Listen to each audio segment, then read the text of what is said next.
NASCAR's 2026 season is producing two major storylines simultaneously, and both are unfolding at the same time. Tyler Reddick's victory at Darlington Raceway was far from a clean sweep. He started from pole position, but the day quickly became complicated for the number 45 team. A slow pit stop cost him valuable track position early in the race. A battery replacement forced him to restart at the back of the field for Stage 2. His in-car cooling system also malfunctioned during the race. A serious problem over a 400-mile grind on one of NASCAR's most demanding surfaces. Despite all of it, the number 45 team found a way to win. Brad Keselowski had been controlling the race for a large portion of the afternoon. He swept both stage wins and spent long stretches up front, leading 142 laps for RFK Racing. But Reddick's crew made a calculated decision late in the race, pitting 3 laps after Keselowski gave their driver a meaningful tire advantage in the closing runs. When it mattered most, Reddick used that fresher rubber to move past Keselowski and pull away, finishing 5.8 seconds clear at the checkered flag after leading 77 laps total. This was Reddick's first career win at Darlington Raceway and the 12th victory of his Cup Series career. But the bigger number is this: 4 wins in the first 6 races of the 2026 season. The Fox broadcast noted after the race that only Dale Earnhardt in 1987 and Bill Elliott in 1992 have ever matched that pace through the opening 6 races in NASCAR Cup Series history.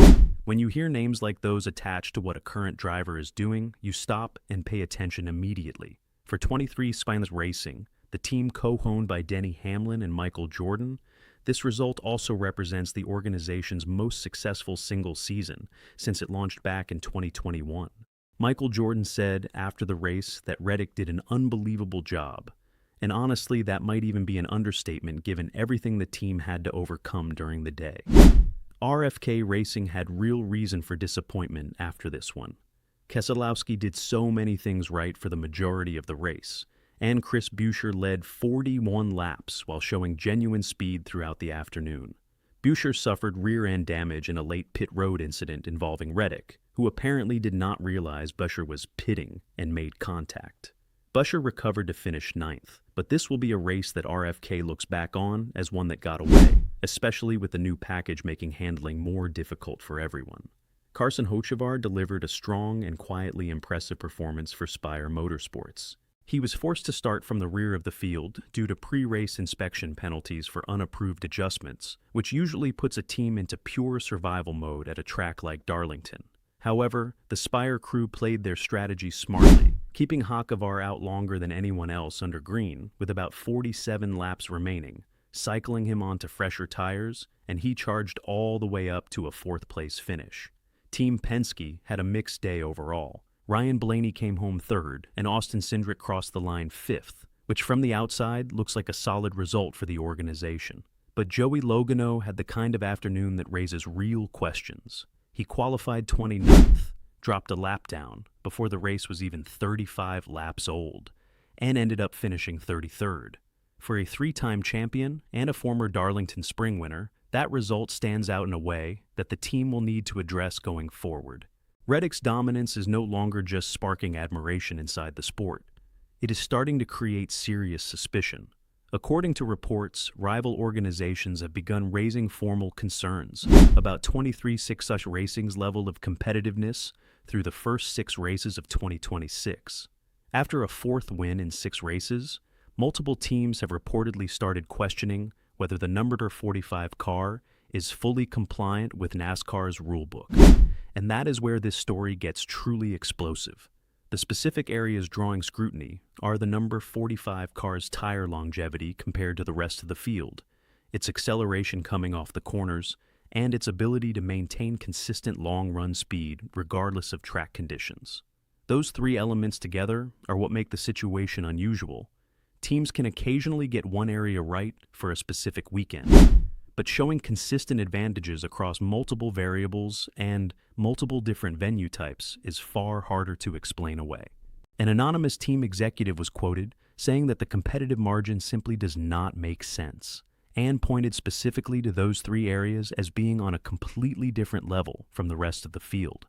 An informal internal petition is reportedly being circulated among garage organizations, calling for NASCAR to conduct a more thorough and deeper technical review of 23 Thoughts Racing's equipment.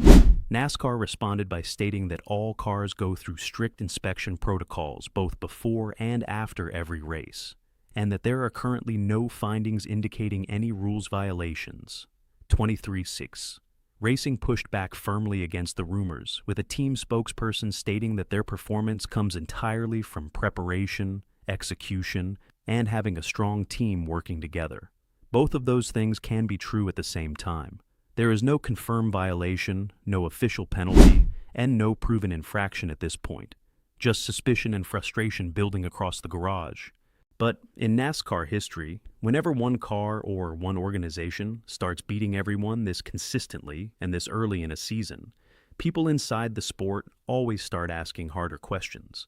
What makes this moment feel different is that the noise is getting louder every single week while Tyler Reddick just keeps on winning. The pressure right now sits on multiple parties at once. It is on Reddick to keep proving that what we are watching is genuine greatness and not just a hot streak that will eventually come undone. It is on 2360's Racing to keep performing at this level while the spotlight around them grows harsher and more intense.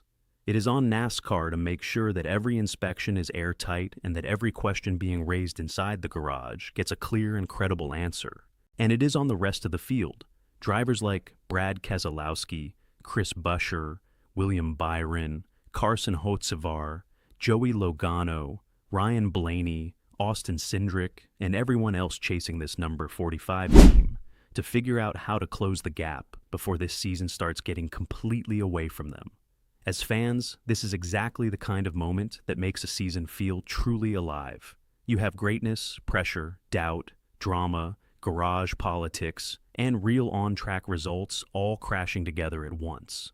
Whether you believe Tyler Reddick and 23 Thoughts Racing are simply that good, or whether you think the garage has every right to ask much harder questions, one thing is completely obvious right now. The entire NASCAR Cup Series is chasing one team, one driver, and one story that just keeps getting bigger with every passing week.